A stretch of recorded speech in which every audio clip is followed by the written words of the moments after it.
గణపతి నవరాత్రులంటే ముఖ్యంగా హైదరాబాద్ వాళ్ళకి అది సంబరం. చాలా ముఖ్యమైన సంబరం. మొత్తం హైదరాబాద్ నగరానికే ఒక ముఖ్యమైన సంబరం.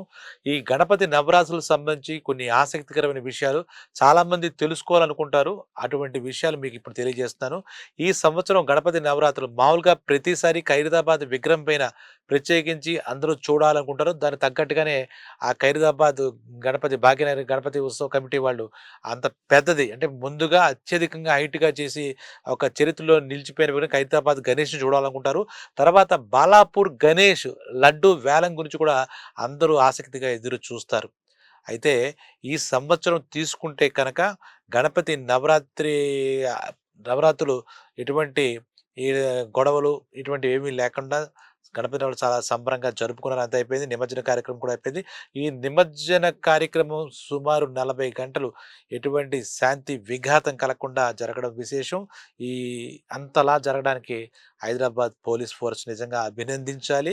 అలాగే ముఖ్యమంత్రి రేవంత్ రెడ్డి గారి చొరవను కూడా ప్రత్యేకించి అభినందించాలి. తర్వాత ఈసారి తీసుకుంటే కనుక మొత్తం మీద ఒక సుమారుగా మీకు గణాంకాలు చెప్పాలంటే 2,68,000 గణపతులు నదుల్లో మన హుస్సేన్ సాగర్‌లో నిమజ్జనం అయ్యారని చెప్పాలి.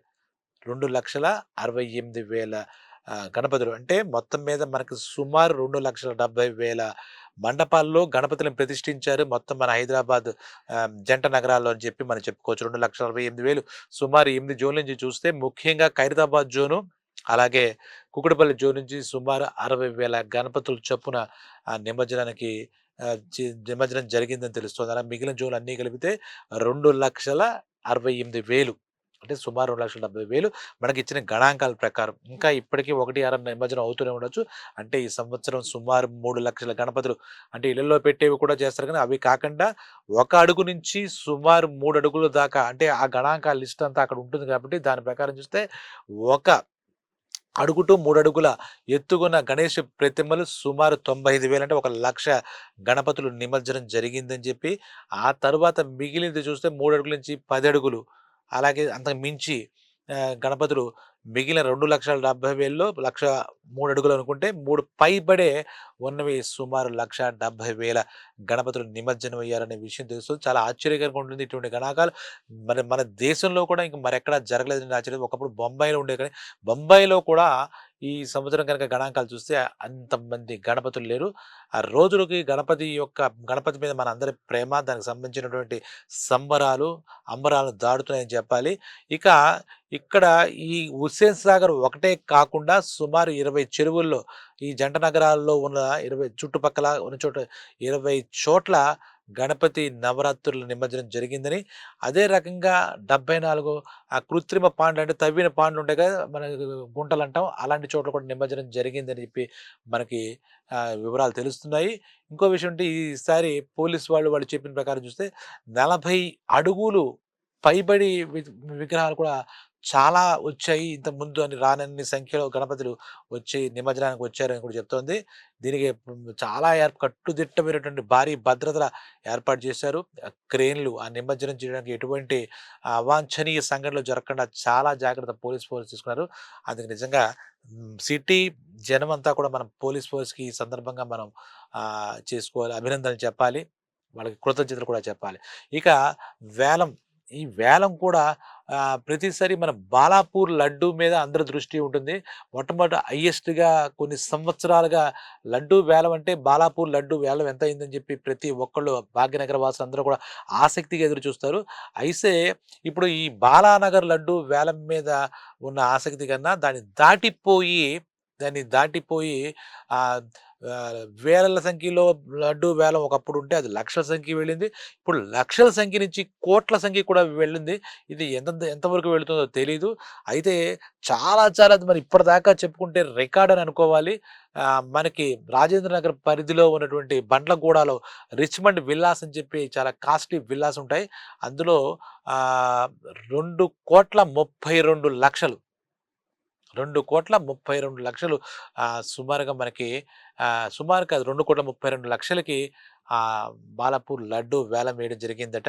ఆ వేలం జరిగితే ఆ రిచ్‌మండ్ విల్లాస్ వాళ్ళు 4 గ్రూపులుగా మారి ఎటువంటి గొడవలు లేకుండా ఈ కార్యక్రమం సుమారు 3 గంటలు జరిగిందని చెప్తుంది వేలం కార్యక్రమం. వేలంలో వాళ్ళలో వాళ్ళు కూడా ఎటువంటి రాకుండా ఒక 4 గ్రూపులుగా మారి గ్రూపులంతా కలిసి 2,32,00,000కి మన రిచ్‌మండ్ విల్లాస్ గణపతి నిజంగా పేరు తగ్గట్టుగా రిచ్ గణపతి ఆయనని చెప్పుకోవాలి. ఆయన చేతిలో ఉన్నటువంటి 10 కిలోల లడ్డు వేలం వేశారు. ఈ 2,32,00,000 ఈ మొత్తాన్ని వాళ్ళంతా కలిసి ఒక ట్రస్ట్‌కి కూడా ఇస్తారట. ఆ ట్రస్టు 42 ఎన్‌జీఓలు చాలా చూస్తూ 10,000 మందికి సహాయ సహకారాలు అందించే ఒక ట్రస్ట్‌కి ఈ 2,32,00,000 మొత్తాన్ని వేలంలో వచ్చిన డబ్బును కూడా వాళ్ళకి అందజేసి ఆ ట్రస్ట్ నిర్వహణకి చేయూతనిస్తారని తెలుస్తుంది. అయితే ఇక్కడ విశేషం ఏంటంటే వేలం యొక్క విలువ 2,32,00,000కి వెళ్ళిందని తెలుస్తుంది. తర్వాత రాయదుర్గ్‌లో ఉన్నటువంటి మై హోమ్ భుజ అంటే ఇక్కడ ఒక విషయం చెప్పాలి. ఈ రిచ్‌మండ్ విల్లాస్ వాళ్ళు కూడా లాస్ట్ ఇయరే 1,82,00,000తో అప్పటికెళ్ళింది. దానికన్నా ఇప్పుడు ఒక 50,00,000 అదనంగా వేలం పాట జరిగిందని చెప్పాలి. 2,32,00,000 ఒక ఈ 10 కిలోల స్వామివారి చేతిలో ఉన్న లడ్డు అక్కడ ఆ విల్లాల వాళ్ళంతా కూడా ప్రసాదంగా తీసుకుంటారట. అంటే ఒక నమ్మకం ఉంది. ఈ మనకేమిటి ఈ నమ్మకం అంటే ఇక్కడ వేలం వేసి ఆ లడ్డూ సొంతం చేసుకుంటే వాళ్ళకి ఆ సంవత్సరం అంతా కలిసొస్తుంది. వాళ్ళ వ్యాపార, వ్యవహార, వ్యవసాయాలన్నిట్లో కూడా తిరుగు లేకుండా ఉంటుంది. అంటే 2,32,00,000 పెడితే వాళ్ళకి అన్నిటికి అన్ని రెట్లు ఆ స్వామి ఇస్తాడనే నమ్మకం కూడా ఇక్కడ అందుకే ప్రతి చోట వేలం వేయడంలో కూడా అందరూ విరివిగా ముందుకు సంతోషంగా వస్తారు. ఈ పాటల్లో కూడా ప్రతి చోట చూస్తే 30-50 మంది పాల్గొంటారని తెలుస్తుంది. ఇక్కడ కూడా బిట్స్ వేయడం మేము ఇంత దాకా వెళుతున్నాం అని చెప్పి ముందే బిట్స్ వేయడం ప్రతి చోట దాన్ని బట్టి వేలానికి వెళ్ళడం ఇవన్నీ కూడా జరుగుతున్నాయి. చాలా అంటే పకడ్బందీగానే జరుగుతున్నాయి. ఇంకోటేంటంటే రాయదుర్గ్‌లో ఉన్న మై హోమ్ భూజ అక్కడ ఆ గేటెడ్ కమ్యూనిటీలో లడ్డు కూడా 51,00,000కి మనకి పాట జరిగింది. 50,00,000కి 51,00,000 సొంతం చేసుకున్నారు. ఆ తర్వాత చూస్తే ఇంతకుముందు మనం ఎప్పుడు మాట్లాడుకునే బాలాపూర్ లడ్డు ఆ వేలం పాటలో 35,00,000 ధర పలికింది. ఆ 35,00,000కి 38 మంది ఎంతోమందో పాల్గొని మొత్తానికి 35,00,000కి అది సొంతం చేసుకున్నది తెలుస్తుంది. అలాగే పలు చోట్ల చూస్తే కొన్ని చోట్ల ఖైరతాబాద్ పరిసర ప్రాంతాల్లో ఒక చోట 12,00,000 అలాగే కుక్కటిపల్లి పరిసర ప్రాంతాల్లో ఒక చోట 5,00,000 అలాగా అనూహ్యం అండి. ఇప్పటిదాకా ఇంతలాగా పాటలు జరగలేదు. ప్రతి చోట చిన్న, పెద్ద కళ్యాణ మండపాల్లో కూడా వేలలోంచి లక్షల్లోకే అక్కడ మంటపాల్లో ఉన్నటువంటి లడ్డూలు వేలం ధర పలికాయి. భక్తులంతా విరివిగా పాల్గొని తమ భక్తి ప్రపతులను చాటుకుని ఆహ్, దానికి ఆ వేలం పాటలో పాల్గొని లడ్డూని సొంతం చేసుకొని చాలా ఆహ్, ఆ స్వామివారి కరుణ పొందారని చెప్పాలి. ఇంకోటి ఇక్కడ చాలా అద్భుతమైన విషయం ఏంటంటే, ఈ సంప్రదాయం, సంస్కృతి ఈ గణపతి నవరాత్రులు మనకు అర్థమైందంటే అందరూ కలిసికట్టుగా సామూహికంగా జరుపుకుంటారు. ప్రతి 9 రోజులు కూడా సుమారు 9 రోజులు కూడా అందరూ కలిసి ఆ స్వామివారిని కొలిచి ప్రసాదాలంతా వితరణ చేసుకొని ప్రతి మండపంలో కూడా ప్రతిరోజు ప్రసాదాలతో పాటు ఒకరోజు అక్కడ చుట్టుపక్కల ఉన్న వాళ్ళందరికీ బేల్సాదులు అందరికీ భక్తులందరికీ అన్నదానాలు నిర్వహించుకోవడం కూడా ఒక విశేషం. ఈ ఈ పాటల్లో వచ్చిన డబ్బు కూడా ఆ ఉత్సవ కమిటీలు వాళ్ళకి వేరే వేరే ప్రయోజనాలుగా వాడుకోకుండా సమాజానికి ఉపయోగపడేలాగా అలాగే గణపతి నవరాత్రులకు సంబంధించిన విశేషాలు ఖర్చు పెట్టడం జరుగుతుంది. చాలా చోట్ల ఈ వేలం వల్ల వచ్చే డబ్బు ప్రజోపయోగ, సామాజిక ఉపయోగ కార్యక్రమాలకే వాళ్ళు వినియోగించడం చాలా గొప్ప విశేషం. గణపతి ఇప్పుడు ఆయనకి గణపతి మన భాగ్యనగర గణపతికి ఇంత అద్భుతంగా నవరాత్రి ఉత్సవాలు జరగడం భాగ్యనగర వాసులందరికీ ఆనందదాయకం కాదు, శుభదాయకం. ఆయన కరుణా కటాక్షాలు మన అందరి మీద, భక్తులందరి మీద ఉంటుంది. ఇప్పుడు మీరు విన్నారు కదా! గణాంకాలు వావ్!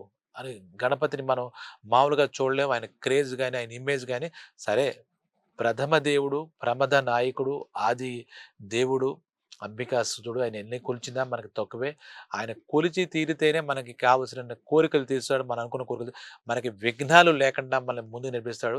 సో, ఇదండి ఈ సంవత్సరం 2025 గణపతి నవరాత్రులకు సంబంధించి నిమజ్జన విశేషాలు, అలాగే లడ్డూలు మండపాల్లో పెట్టినటువంటి లడ్డూ వేలం విశేషాలు మీకు తెలియజేస్తున్నాను. కాబట్టి గణపతి ఆ రకంగా అందరి మీద ఆయన యొక్క కరుణ చూపిస్తారని మనం ఆశిస్తూ, ఆయన ఆశీర్వాదం మనం కోరుకుంటూ